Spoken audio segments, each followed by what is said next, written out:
অবশ্যই আমারও অনেক বেশি আগ্রহ কাজ করছে, ভালো লাগছে যে আমি এখন ফটো সেশন করবো আর কি। এটার সাথে অনেক বেশি ভালো লাগার একটা বিষয়। সো ঠিকই ভালোই লাগছে আর কি।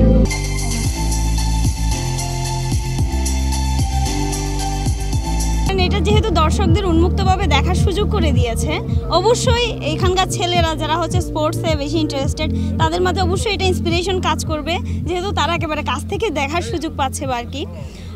আর এটা হচ্ছে অবশ্যই আমাদের দেশের জন্য একটা গর্বের বিষয়।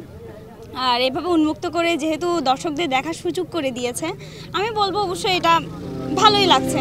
আর আমাদের কক্সবাজারে যেহেতু এনেছে, অবশ্যই সেটা আমাদের ভালো লাগারই বিষয় মনে করছি আর কি। কাপ চ্যাম্পিয়ন হয়েছে, এটা অবশ্যই আমাদের জন্য অনেক গর্বের একটা বিষয়। তো এতদিন শুধু টিভিতে বা নিউজে বা নিউজ পেপারে দেখেছি, আজকে সরাসরি দেখে আমার আসলেই খুবই ভালো লাগে। সবসময় তো বাংলাদেশের আমাদের দেশের ক্রিকেটের মধ্যে সবসময় তো ভালো একটা থাকবে, যাতে ওরা সামনেও এগিয়ে যেতে পারে, জয় লাভ করতে পারে। আলহামদুলিল্লাহ অনেক ভালো লাগতেছে। অনেকদিন টিভিতে দেখছি, আজকে সামনাসামনি দেখতে পারলাম, এর জন্য আসলে অনেক আনন্দিত। আর ইনশাল্লাহ মানে 25শে চ্যাম্পিয়ন ট্রফি ইনশাল্লাহ আমরা আনবো। আমাদের বাংলাদেশ টিম অনেক ভালো কিছু একটা করবে এবং সাকিব আল হাসানের জন্য হলো এই ট্রফিটা আমরা ডিজার্ভ করি। উনি হলো আমাদের বাংলাদেশের একজন ক্রিকেট আইকন, সো এই ট্রফিটা আমরা পেতে পারি ইনশাল্লাহ। সঠিক প্যাড আর সঠিক তথ্য দিয়ে এসব সামলে নিব এক হয়ে মোনালিসা স্যানিটারি ন্যাপকিন। ক্রিকেট খেলা ভালো লাগে। আর এই যে অনূর্ধ্ব-19 ক্রিকেট এশিয়া কাপ জেতা মানে জয়ী হওয়াতে আমাদের অনেক ভালো লেগেছে। বিশেষ করে ইন্ডিয়ার মতো একটা শক্তিশালী দলকে পরাজিত করে চ্যাম্পিয়ন হয়, এটা অনেক বড় গর্বের বিষয়। কক্সবাজার সমুদ্র সৈকতে আজকে ফার্স্ট টাইম আমরা হচ্ছে যে আইসিসি যে ওয়ার্ল্ড ট্রফিটা হচ্ছে এখানে কক্সবাজার সমুদ্র সৈকতে সবাইকে দেখার জন্য সুযোগ করে দিয়েছে। যারা আয়োজন করছে তাদেরকে অসংখ্য ধন্যবাদ জানাচ্ছি।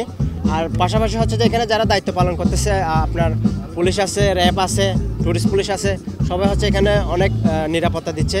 আর পাশাপাশি হচ্ছে আমরা যেহেতু এখানে দায়িত্ব পালন করতেছি কক্সবাজার সমুদ্র সৈকতে, আজকে ফার্স্ট টাইম হচ্ছে আমরা এই যে ট্রফিটা দেখার সুযোগ হয়েছে। তো এটা আমার যে অনুভূতিটা, এটা হচ্ছে আমি আসলে বলে বোঝাতে পারবো না যে ফার্স্ট টাইম আজকে আমি ট্রফিটা আমার নিজ চোখে একদম আমি পাশাপাশি দেখছি। তো এটার জন্য হচ্ছে আমি সবাইকে হচ্ছে ধন্যবাদ জানাচ্ছি, যারা হচ্ছে বিশেষ করে এই কক্সবাজার সমুদ্র সৈকতে ট্রফিটা দেখার সুযোগ করে দিয়েছে। আইসিসি ট্রফি এখানে প্রদর্শনের জন্য কক্সবাজার নিয়ে আসে। আমরা টুরিস্ট পুলিশ সহ র্যাব, জেলা পুলিশ সহ সার্বিক নিরাপত্তা ব্যবস্থা করছে। আর স্থানীয় লোকজন সব পাশাপাশি যে টুরিস্টরা তারা খুব উৎসুক, জনতা ভিড় করছে যে আমরা সবাই যে আমরা নিরাপত্তার জন্য যারা নিয়োজিত আছে সবাই আমরা সার্বিক ওটা নিরাপত্তা ব্যবস্থা করছি। আজকে আমরা জানি যে আজকে সারাদিন তারা থাকবে, হয়তো সন্ধ্যার সময় তাই একটা ট্রফি আবার নিয়ে যাবে।